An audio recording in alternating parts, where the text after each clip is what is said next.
आज दिनांक 21/9/2022 को संकल्प आईएएस कोचिंग चैनल रघुवर प्रसाद की तरफ से संघ लोक सेवा आयोग की मुख्य परीक्षा के पाठ्यक्रम के विषय में फिर चर्चा हो रही है और आपको बता रहा हूं कि मुख्य परीक्षा के आज बताएंगे प्रश्न पत्र 3 का सामान्य अध्ययन दूसरा पेपर।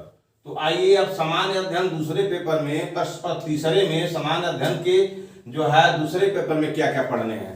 तो मैं पाठकों से जो बच्चे हमारे आईएएस के लिए जो मन बनाए हुए हैं उनको मैं मदद कर रहा हूं और अपने इस वीडियो की नौकरी को संभालते हुए आपको मदद कर रहा हूं। इसे मन लगा के जरूर अपने दिमाग में रखिएगा। तो आइए प्रश्न पत्र से थर्ड में मुख्य परीक्षा के प्रश्न पत्र थर्ड के समान अध्ययन पेपर 2 में क्या क्या पढ़ने हैं। तो आइए सामान्य अध्ययन 2 में पढ़ना है आपको शासन व्यवस्था।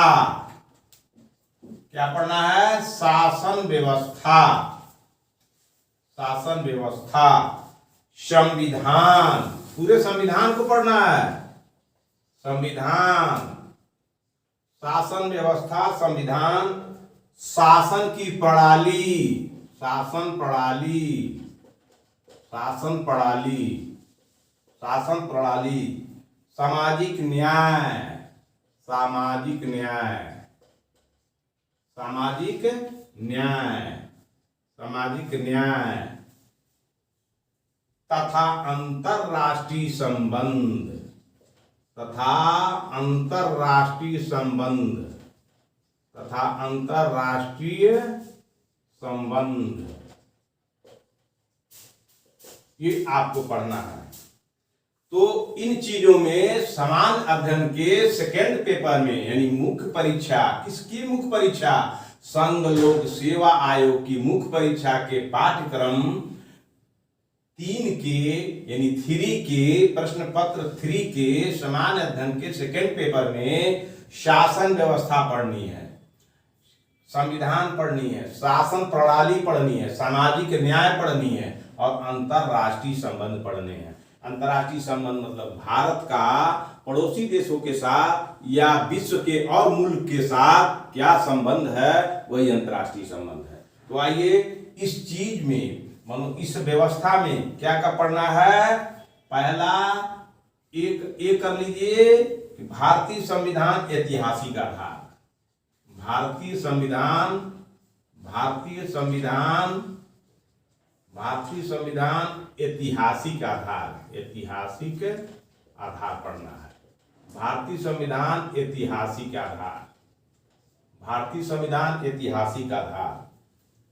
विकास, विकास पढ़नी है, विकास, विशेषताएं, किसका विशेषताएं? विकास की विशेषताएं या संविधान की विशेषताएं। संशोधन, कितने संशोधन किए गए? संशोधन, संशोधन, महत्वपूर्ण प्रावधान, महत्वपूर्ण, महत्वपूर्ण प्रावधान, महत्वपूर्ण प्रावधान, महत्वपूर्ण प्रावधान कौन है उसको पढ़ना है। और बुनियादी संरचना, और बुनियादी संरचना, और बुनियादी संरचना, बुनियादी संरचना को पढ़ना है। इतना चीज ए में पढ़ना है। शासन व्यवस्था, संविधान, शासन प्रणाली, सामाजिक न्याय तथा अंतरराष्ट्रीय संबंध के मातहत आपको पढ़ना है। पहले बिंदु में भारतीय संविधान ऐतिहासिक आधार, भारत के संविधान का कोई हिस्टोरिकल पॉइंट है, हिस्टोरिकल बेस है, उसको पढ़ना है। और डेवलपमेंट क्या है, और डेवलपमेंट क्या है इसके विषय में पढ़ना है।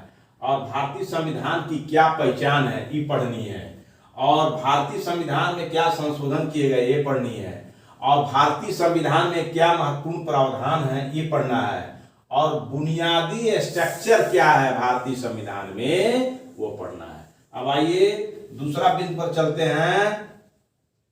बी, संघ राज्यों के कार्य, संघ संघ एवं राज्यों के कार्य, संघ एवं राज्यों के कार्य, संघ एवं राज्यों के कार्य तथा उत्तरदायित्व, तथा उत्तरदायित्व, तथा उत्तरदायित्व, संघ एवं राज्यों के कार्य तथा उत्तरदायित्व।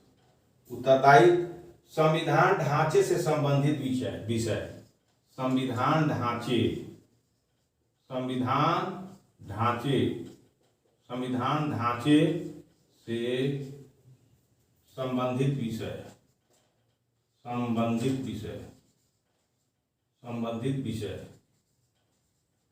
संविधान ढांचे से संबंधित विषय एवं चुनौतियां, एवं चुनौतियां,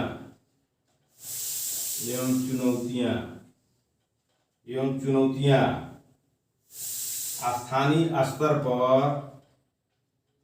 स्थानीय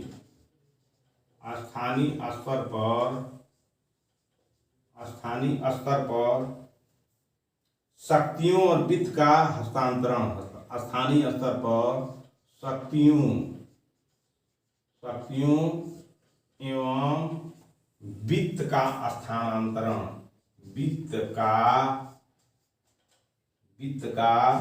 हस्तांतरण, हस्तांतरण, हस्तांतरण, वित्त का हस्तांतरण और उसकी चुनौतियां, और उसकी चुनौतियां, और उसकी चुनौतियां, और उसकी चुनौतियां, ये दूसरे में पढ़ना है।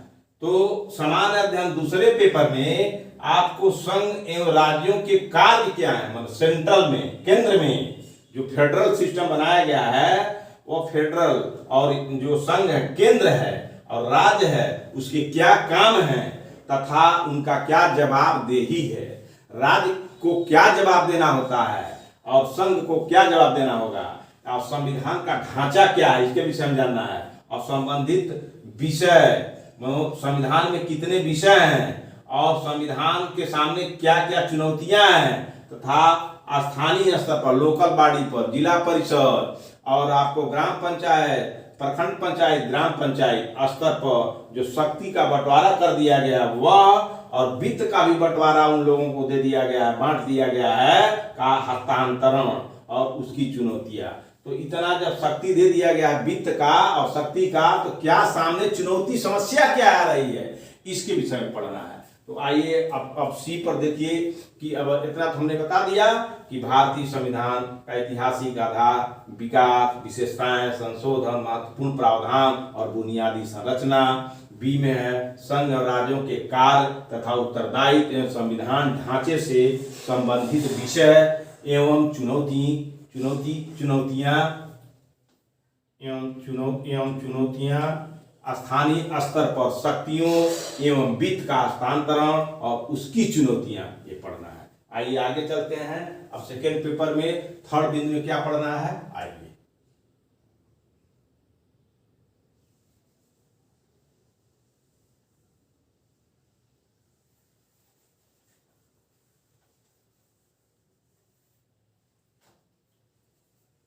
सी में चलिए, ये बिंदु नेक्स्ट है। ये बिंदु में पढ़ना है विभिन्न घटकों के बीच, विभिन्न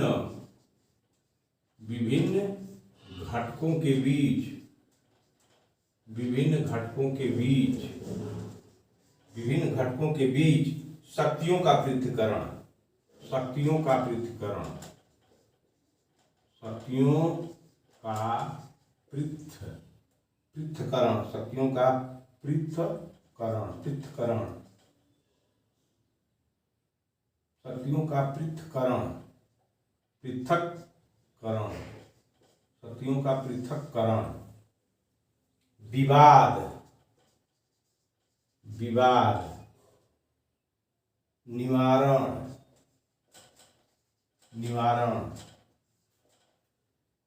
यंत्र तंत्र, निवारण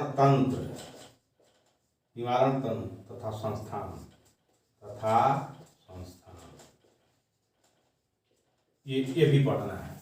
विभिन्न घटकों के बीच, बहुत से घटक हैं समाज में, शक्तियों का पृथक्करण हो गया है संविधान में, और जब शक्तियों का पृथक्करण हो गया है तो ये हो गया है, उसको जानना है। विवाद होते हैं समाज में, तो उसका निवारण तंत्र क्या अपनाया गया है। तंत्र माने कृषि शासन, और निवारण माने उसको निपटारा करना। उस विवादों को निपटारा करने के क्या तरीके अपनाए गए हैं, तथा संस्था से ही संस्थान बना है, तो वो नियम कानून क्या है उसके विषय में पढ़ना है। ये है। अब आइए डी में आइए। भारतीय संवैधानिक योजना की अन्य देशों के साथ तुलना। भारतीय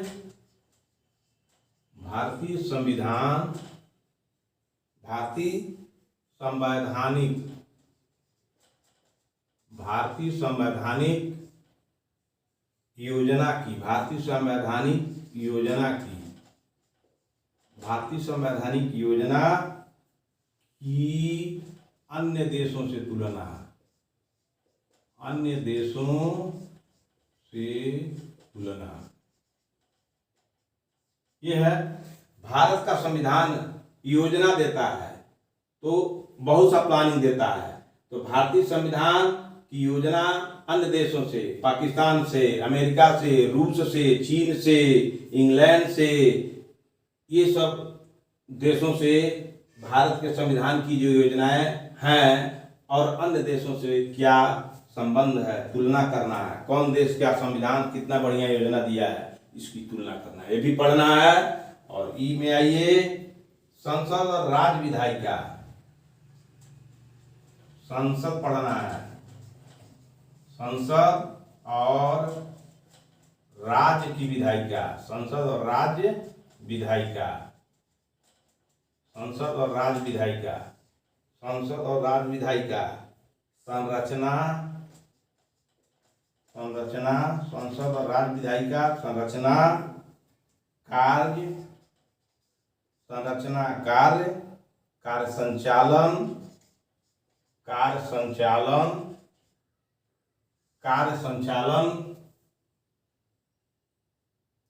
संचालन, शक्तियां एवं विशेषाधिकार।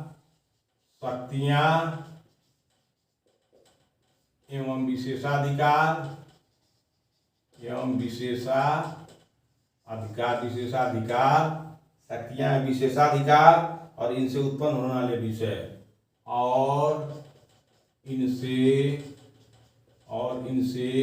उत्पन्न होने वाले विषय।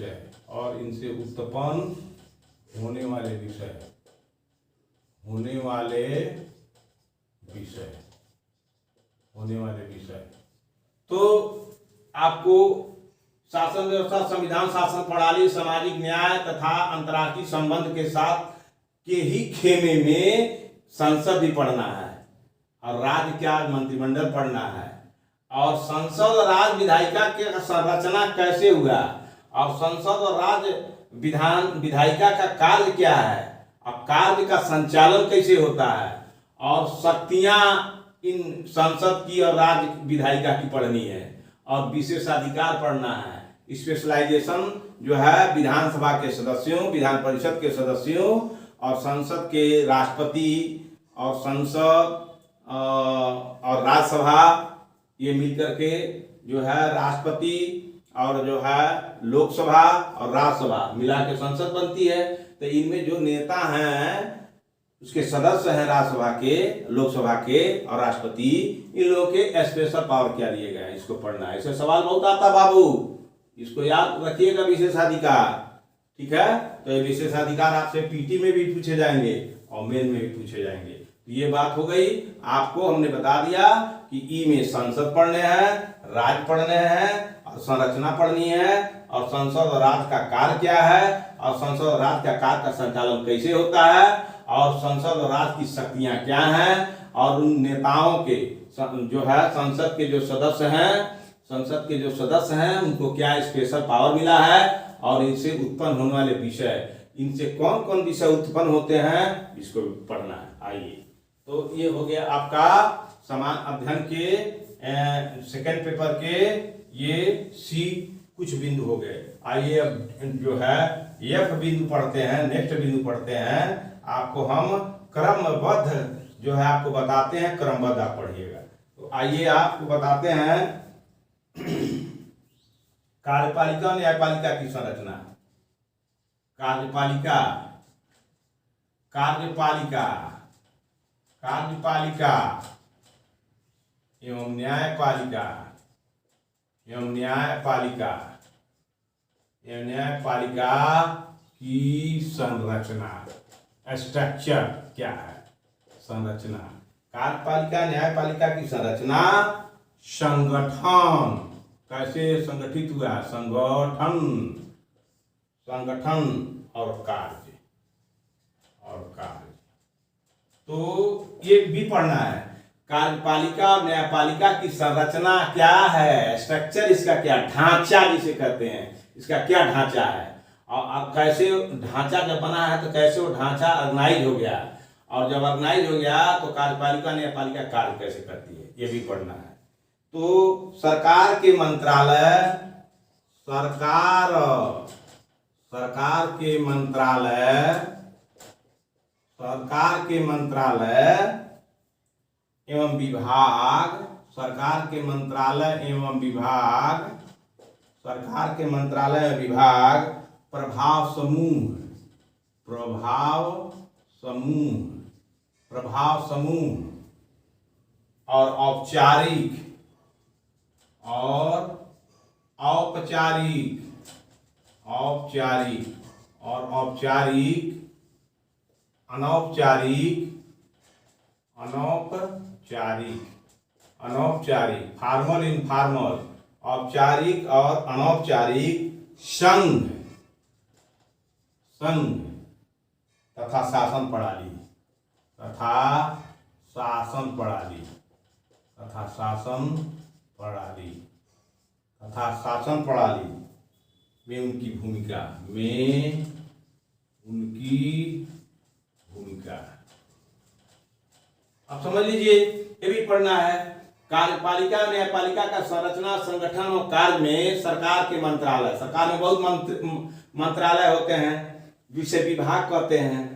तो वो सरकार के मंत्रालय जो है, खाद्य, ये उड़यन मंत्रालय, खाद्य मंत्रालय जो है, वित्त मंत्रालय, रक्षा मंत्रालय, ये सब सरकार के मंत्रालय हैं। यह विभाग, अब इस मंत्रालय ने विभाग खोल दिया है और उस विभाग पर प्रभाव समूह, कौन प्रभाव डाल करके समूह पैदा किया जाता है, प्रभाव समूह और औपचारिक और अनौपचारिक संघ। औपचारिक फॉर्मल जो लिखित रूप से संघ बने हैं, एक बिना लिखित रूप से संघ बने हैं, जैसे जो है आपको आरएसएस है, ये औपचारिक संघ है। जैसे आपको बामसेफ है, ये भी औपचारिक है। और जैसे अनौपचारिक संघ, जैसे आपका जो है अनौपचारिक, जैसे आपका भीम आर्मी है, ये क्या हुआ, ये अनौपचारिक संघ है। इसका अनौपचारिक अगर कहिएगा तो औपचारिक ये भी हो जाएगा, इसलिए हो जाएगा कि वो लिखित दस्तावेज के तहत बना है, इसलिए औपचारिक अनौपचारिक दोनों में आएगा। इसी तरह से बजरंग दल और जो है शिव दल, ये सब क्या है, अनौपचारिक संघ है। और तथा शासन प्रणाली में उनकी भूमिका, तो जैसे मान लीजिए बामसेफ है, आरएसएस है, और जो है आपका बजरंग दल है, हिंदू युवा वाहिनी है, ये सब क्या है, शासन में इनकी भूमिका होती है। यही लोग वोट ठीक करते हैं, यही लोग प्रचार करते हैं। जैसे बीजेपी है, जैसे राजद है, जैसे जनता दल यू है, जैसे बसपा है, ये सब पार्टियां हैं। इस पार्टियों के अपने अपने अनौपचारिक संघ हैं। इन्हीं संघों के माध्यम से अपने वोट को बटोरने के लिए जनता तक इस लोग जाते हैं, जनता को उनके तरफ प्रभावित करते हैं कि इनको वोट दीजिएगा। तो ये भी पढ़ना है। तो आपको इतना बढ़िया चीज मैं बता दे रहा हूँ खोल खोल करके। अब इस पर आपका दिमाग नहीं खुलेगा तो किस पर खुलेगा? तो इसलिए मैं अपने बहुमूल्य समय को आपको दे रहा हूँ, इसे अब लेने का प्रयास करिएगा। आइए अब आइए हम नेक्स्ट पढ़ा देते हैं। आप नेक्स्ट आपका पॉइंट है जनप्रतिनिधित्व अधिनियम की मुख्य विशेषताएं। अब नेक्स्ट है जनप्रतिनिधित्व की अधिनियम की, जनप्रतिनिधित्व अधिनियम बना है, जनप्रतिनिधित्व अधिनियम, तो उसकी कुछ पहचान है, वो भी पढ़ना है। अब जी आइए, जी पढ़ना है, जी जनप्रतिनिधित्व अधिनियम, जनप्रतिनिधित्व, जनप्रतिनिधित्व, जनप्रतिनिधित्व, जनप्रतिनिधित्व, जनप्रतिनिधित्व अधिनियम की, अधिनियम, जनप्रतिनिधित्व अधिनियम की मुख्य विशेषताएं, ये भी पढ़ना है सेकंड पेपर में। विशेषताएं ये पढ़नी है। तो जनप्रतिनिधित्व मतलब क्या हुआ, इसके लिए कानून जो बना है वो उसका पहचान क्या है। तो जनप्रतिनिधित्व, जनता के भलाई के लिए अच्छा कार्य करने के लिए एक जनप्रतिनिधित्व अधिनियम बना है। उसी जनप्रतिनिधित्व अधिनियम के तहत इलेक्शन वगैरह होते हैं, चुनाव होते हैं, सरकारें बनती हैं, सरकारें बिगड़ती हैं, यही जनप्रतिनिधित्व अधिनियम, इसकी विशेषता पढ़नी है, उस अधिनियम को पढ़ना है। अब आइए एच में क्या लिखा है, विभिन्न संवैधानिक पदों पर नियुक्त, विभिन्न संवैधानिक पदों पर नियुक्त, विभिन्न संवैधानिक पदों पर नियुक्ति, विभिन्न संवैधानिक पदों पर नियुक्ति और विभिन्न संवैधानिक निकायों की शक्तियां और विभिन्न संवैधानिक निकायों,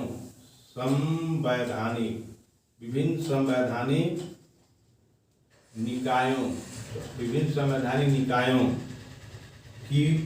निकायों की शक्तियां,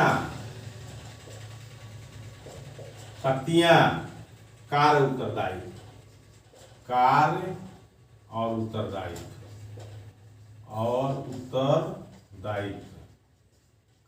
उत्तरदायित्व, ये भी पढ़ना है। विभिन्न संवैधानिक पदों पर नियुक्तियां, जैसे राष्ट्रपति हुआ, प्रधानमंत्री हुआ, लोकसभा के सदस्य हुए, राज्यसभा के सदस्य हुए, राज्यपाल हुए, राज्यसभा का स्पीकर हुआ, लोकसभा का स्पीकर हुआ, मुख्यमंत्री हुए, राज्यपाल हुए, और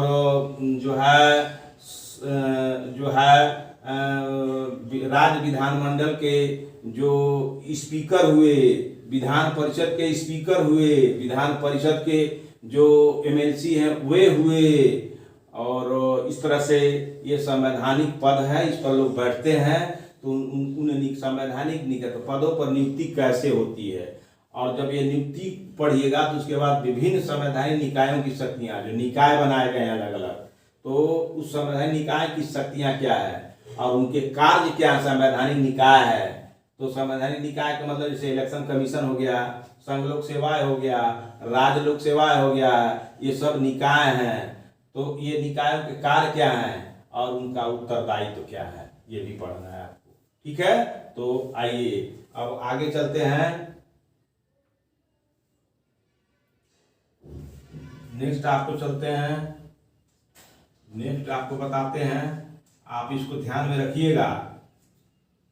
संविधिक विनियामक,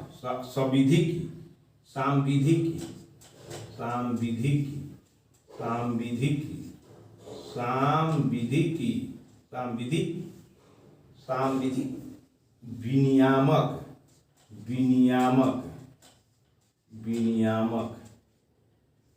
विनियामक और विभिन्न अर्ध न्यायिक निकाय और विभिन्न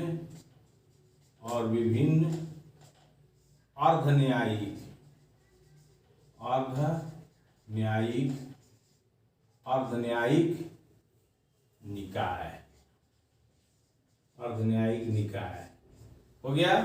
तो ये सांविधिक विनियामक और विभिन्न अर्ध न्यायिक निकाय, जैसे आप कलेक्टर बन जाइएगा तो आप भी फैसला करिएगा, लेकिन आप जुडिशियरी नहीं हैं, आप एक आपको एक कुछ पावर दिया गया कुछ मामले में, लेकिन अब अर्ध न्यायिक निकाय के रूप में काम करेंगे, इसको जान लीजिए हैं। और आपके आदेश के खिलाफ जो हाई कोर्ट में रिट किया जा सकता है, हाई कोर्ट के खिलाफ जो है हाई कोर्ट के केस, अगर कोई किसी व्यक्ति ने, आप डीएम हो गए, कोई केस आपने फैसला कर दिया तो उसको संतुष्ट नहीं है तो विरोधी जो है हाई कोर्ट में जाएगा।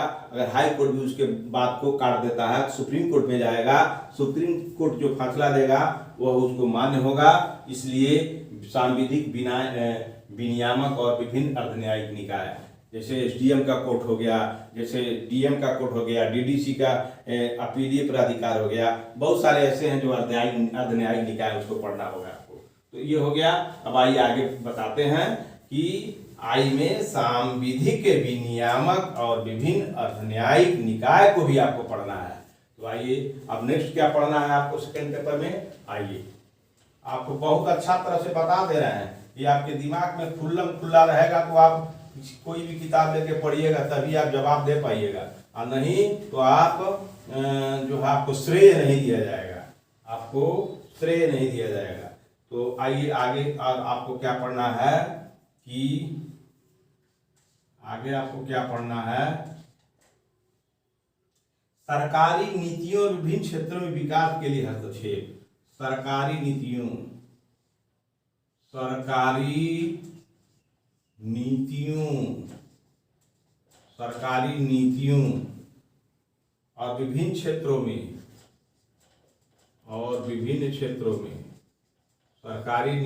और विभिन्न क्षेत्रों में सरकारी नीतियों और विभिन्न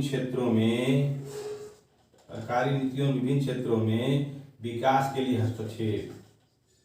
विकास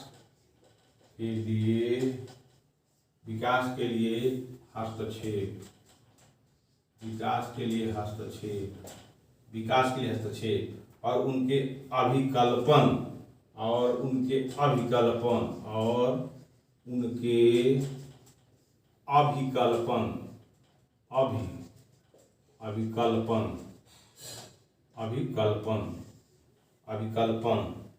तथा कार्यान्वयन के कारण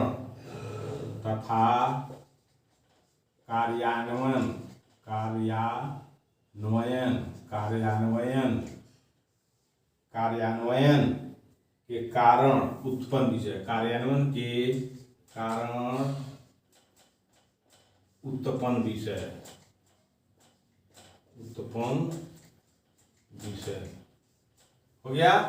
तो सरकार नीति बनाती है, जैसे विधानसभा और संसद जो वो नीति बना दी, तो विभिन्न क्षेत्रों में विकास के लिए हस्तक्षेप। तो विभिन्न क्षेत्रों में नीतियों, सरकार की नीति को ही पढ़ना है, और विभिन्न क्षेत्रों में जो विकास के लिए हस्तक्षेप होते हैं, कहीं कहीं हस्तक्षेप होते हैं, उनको पढ़ना है। और मन रोका जाता है, विकास के लिए कोई दिक्कत आती है तो उसको रोक लिया जाता है और विकास कर दिया जाता है। और उनके अभिकल्पन, मतलब तुरंत जो कल्पना की जाती है उस कल्पना को कार्यान्वयन, और कार्यान्वयन जब होता है तो उसके कुछ कारण होते हैं, तो कारण उत्पन्न विषय हो जाते हैं। अब कई मामले उत्पन्न हो जाते हैं, ये भी आपको पढ़ना है। कि काहे लिए पढ़ना है, क्योंकि आप कलेक्टर बनिएगा, एसपी बनिएगा और एलाइड आईएएस बनिएगा, तो आपको ये सब चीजें आपके सामने एकदम फिगर टू फिगर आएगा। तो आइए और नेक्स्ट चलते हैं कि आपको क्या सेकेंड पेपर में और पढ़ना है। आइए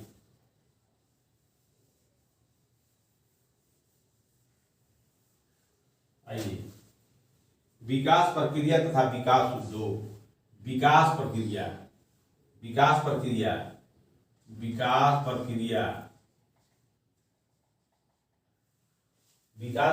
तथा विकास उद्योग। विकास प्रक्रिया तथा विकास उद्योग।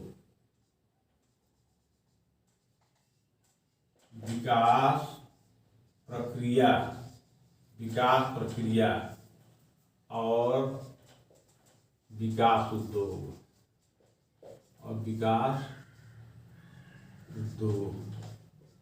विकास प्रक्रिया विकास उद्योग। विकास प्रक्रिया और विकास उद्योग। तो विकास प्रक्रिया और विकास उद्योग भी पढ़ना है आपको। तो विकास प्रक्रिया और विकास उद्योग में क्या पढ़ना है? गैर सरकारी संगठन, गैर सरकारी संगठन, गैर सरकारी संगठन जिसे एनजीओ कहा जाता है। एनजीओ, नॉन गवर्नमेंट ऑर्गेनाइजेशन, इसे क्या कहा जाता है? एनजीओ, गैर सरकारी संगठन। जब आप कलेक्टर बन के आइएगा तो आपको बहुत एनजीओ घेरेगा और कहेगा सर हम संगठन चलाते हैं, एनजीओ हैं, हमको ये काम दे दीजिए। ये भी पढ़ना है, गैर सरकारी संगठन, एनजीओ। ठीक है। स्वयं सहायता समूह, स्वयं सहायता समूह, स्वयं सहायता स्वयं सहायता समूह, स्वयं सहायता समूह, स्वयं सहायता समूहों, स्वयं सहायता समूहों, विभिन्न समूहों संघों, विभिन्न समूहों, विभिन्न समूहों, विभिन्न समूहों, विभिन्न समूहों और संघों विभिन्न समूहों और संघों, विभिन्न समूहों और संघों, दानकर्ताओं,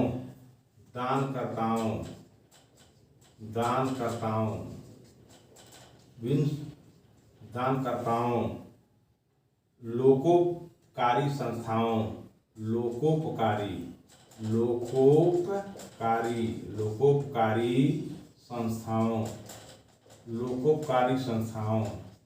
लोकोपकारी संस्थाओं, संस्थागत एवं अन्य पक्षों की भूमिका, संस्थागत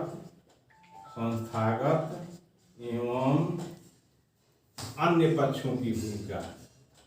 अन्य पक्षों की भूमिका, ये भी पढ़ना है।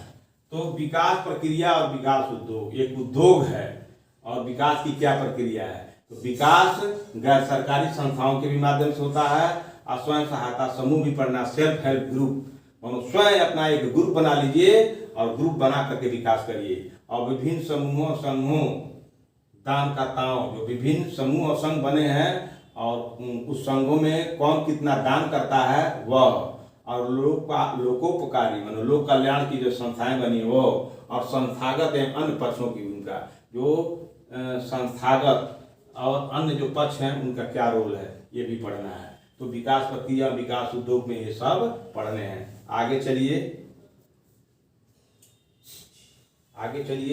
और क्या पढ़ना है आपको? आगे पढ़िए, आगे चलिए और आपको क्या पढ़ना है?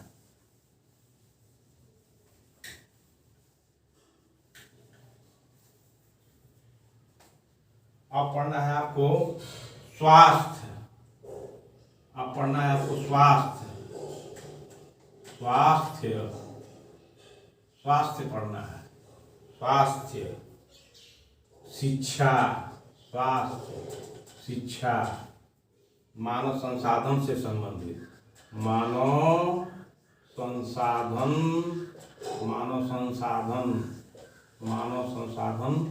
से संबंधित, सामाजिक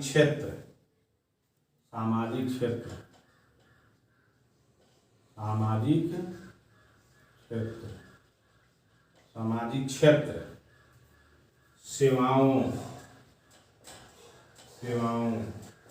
सामाजिक क्षेत्र सेवाओं के विकास और प्रबंधन से संबंधित विषय, विकास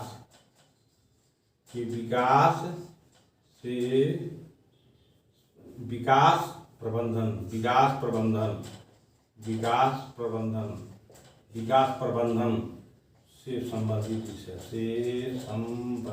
से संबंधित विषय।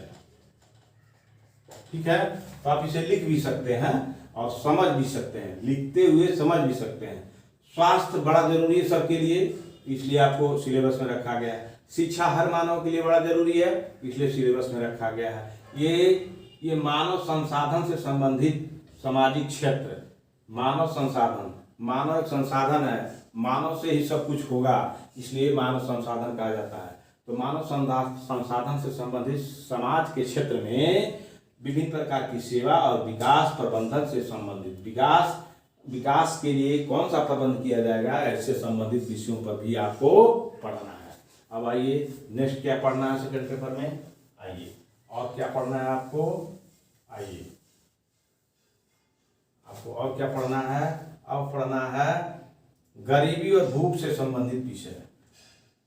गरीबी और भूख, गरीबी और भूख, गरीबी और भूख पढ़नी है। भूख से संबंधित विषय, संबंधित गरीबी और भूख से संबंधित विषय यह भी पढ़ना है आपको। तो जब कलेक्टर बन जाइएगा, आप सीनियर जब हो जाइएगा, तो मंत्रियों के यहाँ जाइएगा तो मंत्रियों को सलाह दीजिएगा कि गरीबी कैसे दूर होगी और भूख की जो समस्या है ये कैसे समाप्त होगी। तो गरीबी और भूख को भी आपको पढ़ना है और सरकार को सलाह देना है। और कलेक्टर जब तक रहना है तब तक गरीबी के विषय में जो स्कीम बनाए गए हैं उस गरीबी स्कीम को कार्यान्वयन करना है और भूख को समाप्त करने के लिए जो स्कीम बनाए गए हैं उसको लागू करवाना है।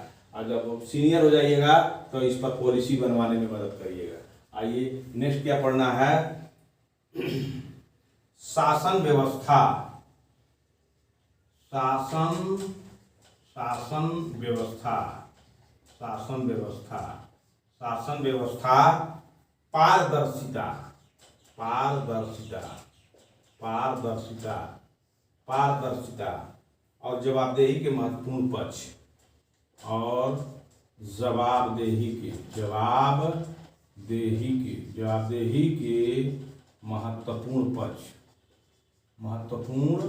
जवाबदेही के महत्वपूर्ण पक्ष, जवाबदेही के महत्वपूर्ण पक्ष, जवाबदेही के महत्वपूर्ण पक्ष, e governance, e governance, e governance, e governance, governance, e governance, e governance, e governance, अनुप्रयोग, ई गवर्नेंस, अनुप्रयोग, ई गवर्नेंस, अनुप्रयोग, मॉडल, मॉडल, ई गवर्नेंस, अनुप्रयोग, मॉडल, सफलताएं, सफलताएं, सफलताएं, सीमाएं, सफलताएं, सीमाएं और संभावनाएं, और संभावनाएं, और संभावनाएं, और संभावनाएं, और संभावनाएं, नागरिक चार्टर, नागरिक चार्टर, नागरिक चार्टर, पारदर्शिता, पारदर्शिता, पारदर्शिता, पारदर्शिता, पारदर्शिता एवं जवाबदेही, एवं जवाबदेही, एवं जवाबदेही, पारदर्शिता एवं जवाबदेही और संस्थागत तथा अन्य उपाय, और संस्थागत और संस्थागत तथा अन्य उपाय, और संस्थागत तथा और संस्थागत और संस्थागत और अन्य उपाय, अन्य उपाय, अन्य उपाय। तो शासन व्यवस्था भी पढ़नी है, शासन कैसे होगा ये भी पढ़नी है, पारदर्शिता पढ़नी है। जब कलेक्टर बन के आइएगा तो जो भी सरकार की नीतियां हैं आपके पास भेजी गई हैं उसको पारदर्शी तरह से लागू करवाइए। पारदर्शिता माने होता है आर पार दिखाई देना, पारदर्शिता माने क्या होता है, आर पार दिखाई देना।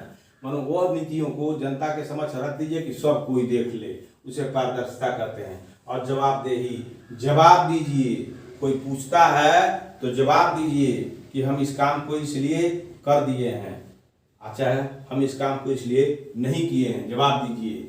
महत्वपूर्ण पक्ष, ई गवर्नेंस, सुशासन पढ़ना है। ई गवर्नेंस का हिंदी होता है सुशासन।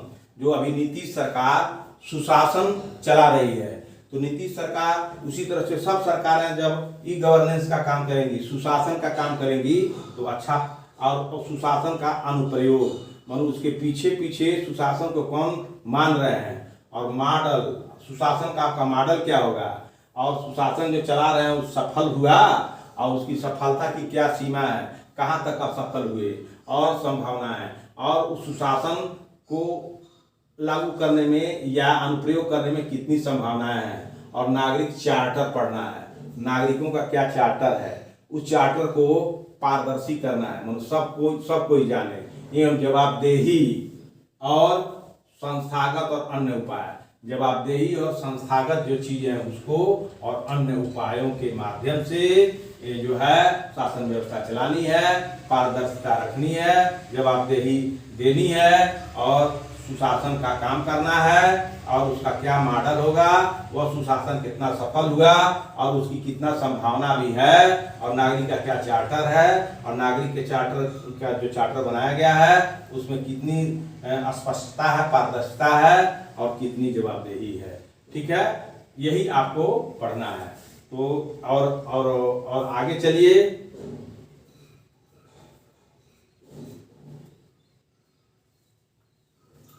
तो आगे क्या पढ़ना है आपको, अब आगे पढ़ना क्या है आपको, ये आपको बता रहे हैं, इसको ध्यान में रखिएगा और लिखते जाइएगा, लिख करके लिखिएगा तो आपको आपके दिमाग में रहेगा कि ये चीज पढ़ना है।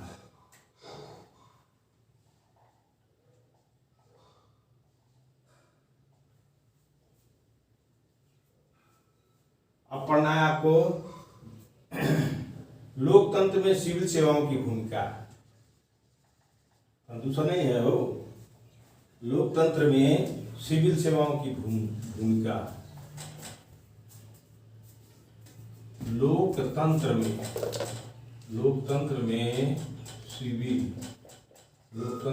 सिविल सेवाओं की भूमिका, सिविल सेवाओं की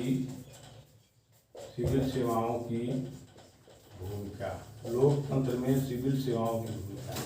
जो आप लोकतंत्र है, डेमोक्रेसी है, तो आप कलेक्टर बन जाइएगा तो जनता की सेवा करने के लिए ही आप जा रहे हैं।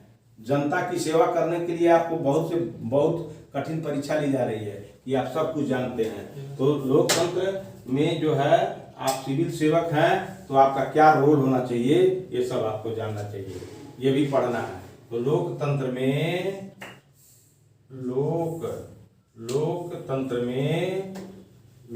में सिविल सेवाओं की भूमिका, लोकतंत्र में सिविल सेवाओं की भूमिका भी पढ़नी है। और नेक्स्ट क्या पढ़ना है, भारत है इसके पड़ोसी संबंध, भारत एवं इसके पड़ोसी संबंध, भारत एवं इसके पड़ोसी संबंध।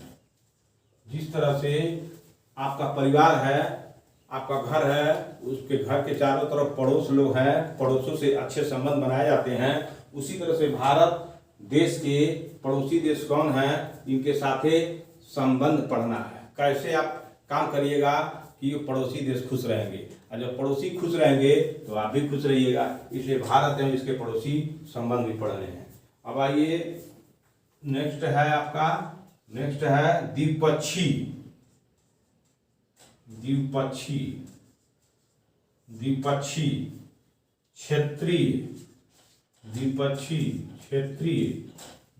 क्षेत्रीय और वैश्विक समूह, और वैश्विक समूह, द्विपक्षीय और वैश्विक समूह, और भारत से संबंधित, और भारत से संबंधित, और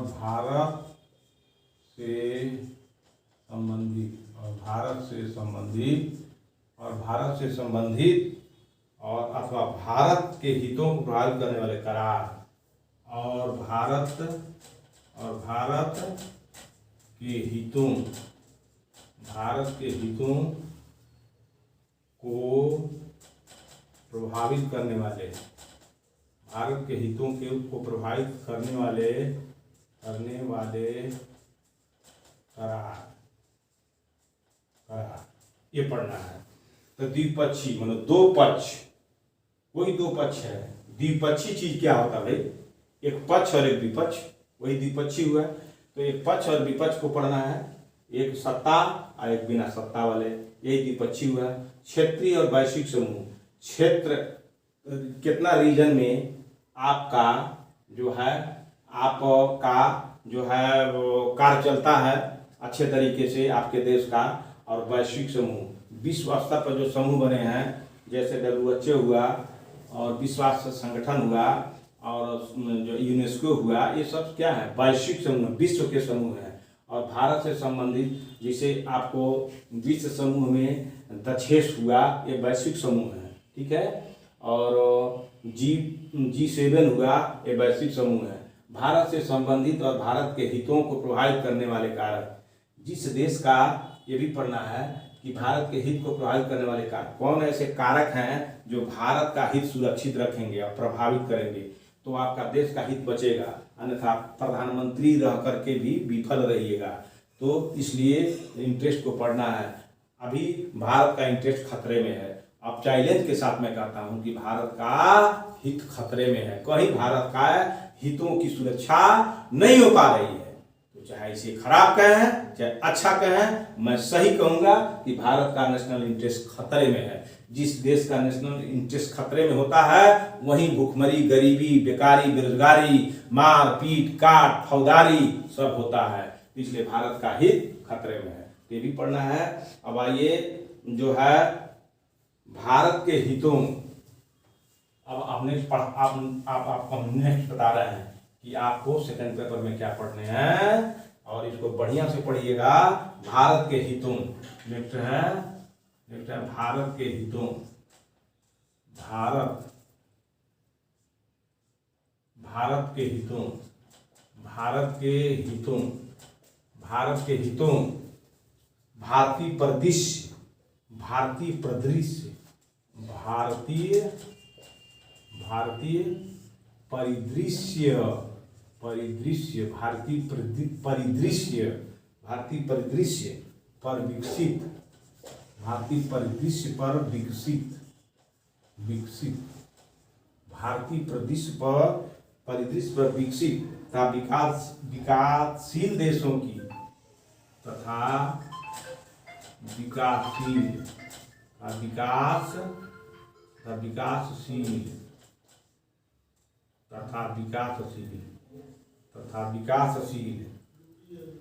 विकासशील देशों की नीतियों, विकासशील देशों की नीतियों, विकासशील देशों की नीतियों, विकासशील देशों की नीतियों तथा राजनीतिक प्रभाव, नीतियों तथा राजनीतिक प्रभाव, तथा राजनीतिक प्रभाव, तथा राजनीतिक प्रभाव, ये पढ़ना है।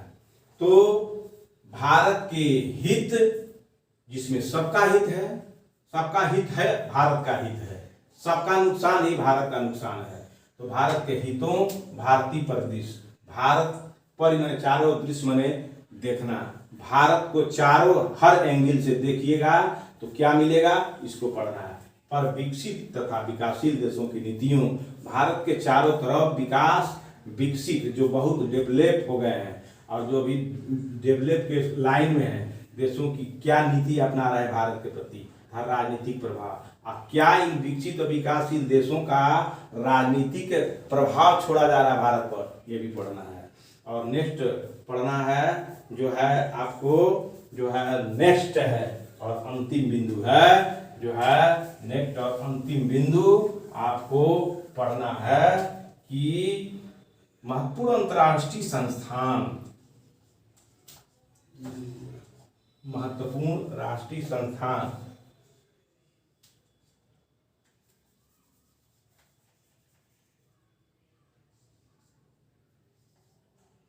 महत्वपूर्ण